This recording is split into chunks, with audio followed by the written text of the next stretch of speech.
নমস্কার, life with সায়নিতার চ্যানেলে আপনাদের স্বাগত জানাই। আজকে আমি আপনাদের কাছে মুখরোচক একটি রেসিপি নিয়ে এসেছি। রেসিপিটির নাম হলো এক সোয়াবিন মোগলাই রেসিপি। রেসিপিটি করতে কি কি উপকরণ লাগছে তাহলে একটু দেখে নেওয়া যাক। সবার প্রথমে লাগছে ডিম, তারপরে 10 মিনিট গরম জলে সোয়াবিনটাকে ভিজিয়ে রেখেছিলাম। তারপর ভালো করে জল ঝরিয়ে নিগড়ে নিয়ে সোয়াবিনটা মিহি করে আমি কেটে নিয়েছি। আর একটা পাত্রে লাগছে পেঁয়াজ, আদা, রসুন, টমেটো মিহি করে কাটা।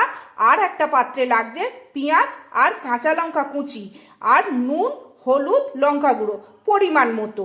আর একটা জায়গায় আমি নুন আর তেল দিয়ে ভালো করে ময়দার ডোটা মেখে রেখেছি। চলুন তাহলে রান্নাটা শুরু করা যাক। কড়াইতে আমি একটু সর্ষের তেল দিয়ে দিয়েছি। তেলটা ভালো মতো গরম হয়ে গেছে।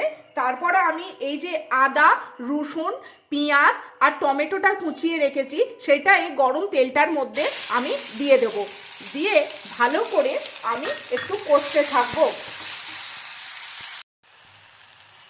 আমি ততক্ষণ কষতে থাকবো যতক্ষণ না আদা রসুনের কাঁচা গন্ধটা চলে যাচ্ছে। ততক্ষণ আমি এটা ভালো করে তেলের মধ্যে নাড়তে থাকবো।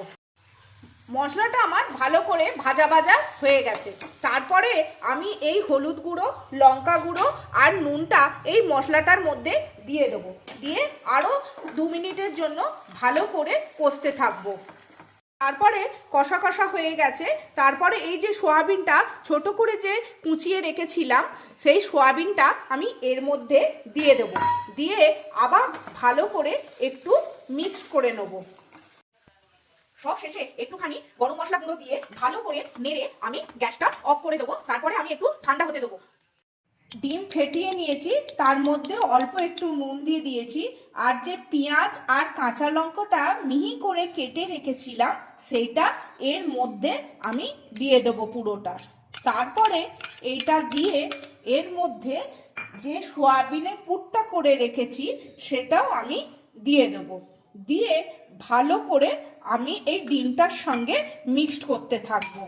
ভালো করে আমি মিক্সড করব যতক্ষণ না ভালো করে এটা রেডি হয়।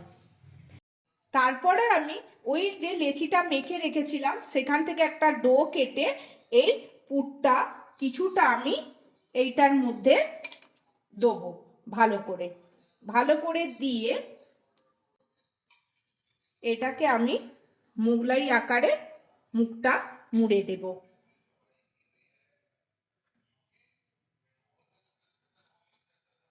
তারপরে আমি কড়াইতে সাদা তেল গরম করে এই মোগলাইটাকে আমি ছেড়ে দেবো।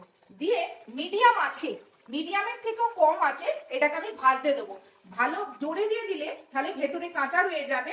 একদম মিডিয়ামের থেকেও কম আছে আমি এটা ভালো করে ভেজে নেব। এক পিঠ ভাজা হয়ে যাবার পর আমি আর একটা পিঠ উল্টে দিয়েছি। লাল লাল করে ভেজে নিতে হবে।